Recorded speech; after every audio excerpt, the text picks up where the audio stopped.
Welcome to the Parl-Americas podcast. In this episode, we explore how countries in the Americas and the Caribbean can strengthen innovation, growth, and competitiveness amid shifting trade patterns, technological transformation, and global uncertainty. We hear from Marta C. Blackwell, Executive Vice President of the Canadian Council for the Americas, who brings a business perspective on international trade and commercial engagement across Latin America and the Caribbean. Her remarks reflect on the importance of collaboration among governments, the private sector, and civil society, as well as the need to move beyond old approaches and develop practical tools that support trade diversification, innovation, and long-term economic resilience. This episode was recorded during the 22nd Parl-Americas Plenary Assembly and 10th Gathering of the Open Parliament Network, titled Parliamentary Leadership for Shared Prosperity, Advancing Trade, Innovation, and Security in a Changing World, held in Ottawa, Canada from May 19th to 22nd, 2026.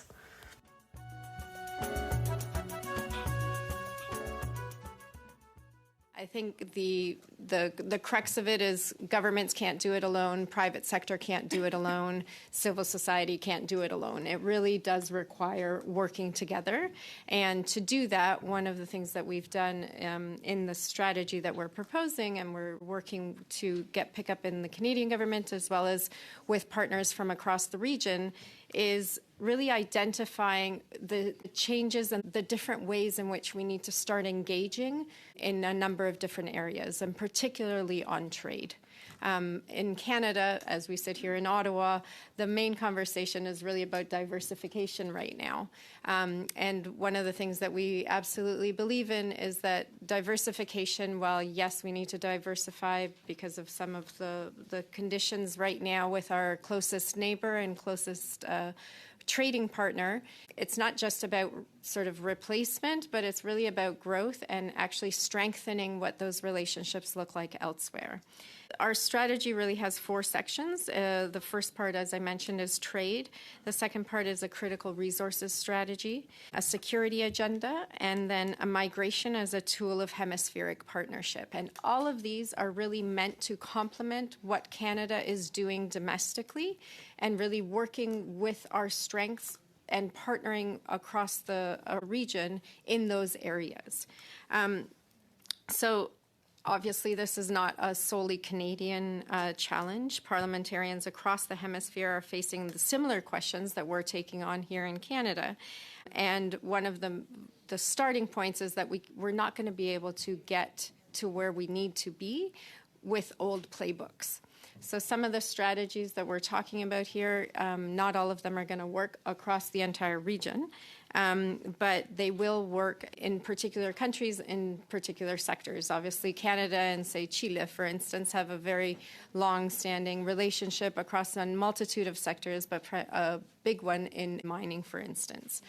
So to continue that and strengthen that, and then potentially work with other countries in the same region to highlight and strengthen supply chains on particular mineral resources would be ideal. That's just one of the examples of a strategy that we're putting in there. Now, the second point is that we need to move from a general engagement to really organized and executable tools that can be used by private sector. And here's where the innovation piece really comes. But we really need to broaden the way in which we engage with those tools. One of our colleagues always says, it's not about looking for the next coming up with the next technology. It's about utilizing technologies that are actually readily available now that weren't even a couple of years ago, and really applying those to our domestic contexts and using them in a way that actually facilitates and helps everyday issues that we have. And then secondly is that innovation should be really practical, applied, and useful.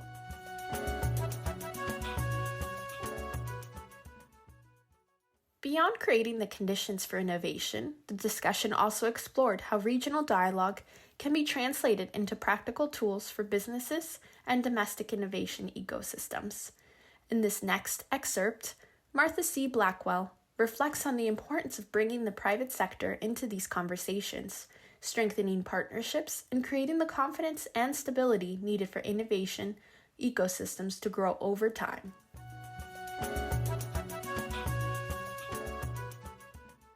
Because I do think, I'm going to keep coming back to this point, it's really bringing everyone into a room together to really facilitate the strengthening of the relationships and the building out of new and innovative ways of moving forward for economic growth and resiliency.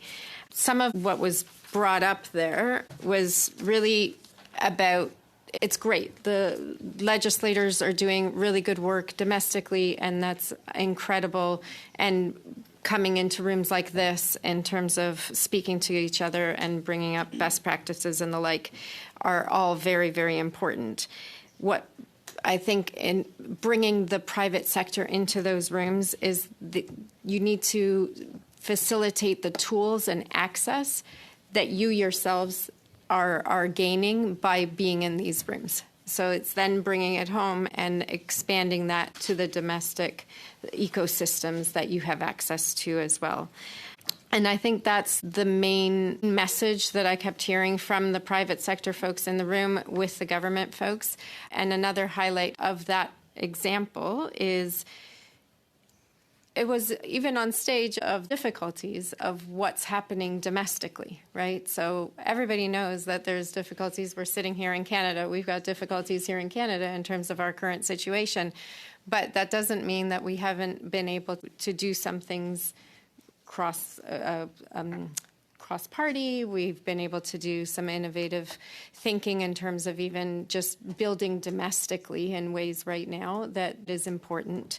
And I think taking that externally and understanding that is only going to be strengthened if we build with our partners across the region is paramount. So again, I think I'll just sort of highlight that firms need tools that turn what their ambitions are, regardless of sector, into longer-term clients or projects and repeat business. So that's on the private sector side. So looking at long-term investors such as pension funds and where that's going and what they're looking for in terms of their investments is also a really helpful strategy in terms of what will actually lead to the investments coming into countries. And then the scaling question, and I think technology is really key, and what those platforms for financing and access to new markets can provide. I think confidence in your private sectors is also necessary, and working together with them.